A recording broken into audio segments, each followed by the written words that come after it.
कोल्हापूरच्या मार्केटमध्ये फळभाज्यांची आवक घटली आहे, त्यामुळे फळभाज्यांचे दर चांगलेच वाढलेत। घेवडा गवारीनं 100चा टप्पा पार केलाय, तर गाजर 80 रुपये किलो झालंय। शिवाय टोमॅटोच्या दराची वाटचाल अर्धशतकाच्या दिशेनं सुरू आहे। दुसरीकडे आवक वाढल्यानं पालेभाज्यांचे दर मात्र घसरलेत। आवक कमी झाल्यानं कोल्हापूरच्या मार्केटमधील फळभाज्यांच्या दरात तेजी आली आहे। घेवडा, उसावरील शेंग आणि गवारीच्या दरानं 100चा टप्पा पार केलाय।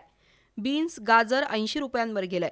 टोमॅटोचा किलोचा दर अर्धशतकाच्या दिशेने आहे, तर वांग्याचा भाव 60 ते 70 रुपयांवर पोहोचलाय।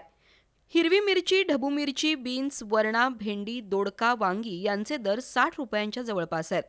फ्लॉवरच्या एका गड्ड्यासाठी 15 ते 20 रुपये, तर कोबीसाठी 10 ते 15 रुपये मोजावे लागतायत। कारलं 40 ते 50 रुपयांवर पोहोचलंय। शेवग्यानं सुद्धा चांगलाच भाव खाल्लाय। तर दुसऱ्या बाजूला पालेभाज्यांची आवक मोठ्या प्रमाणात वाढली आहे। परिणामी मेथी, पोकळा, पालक, कांदापात, शेपू, लाल माठ आणि कोथिंबिरीचे दर उतरलेत।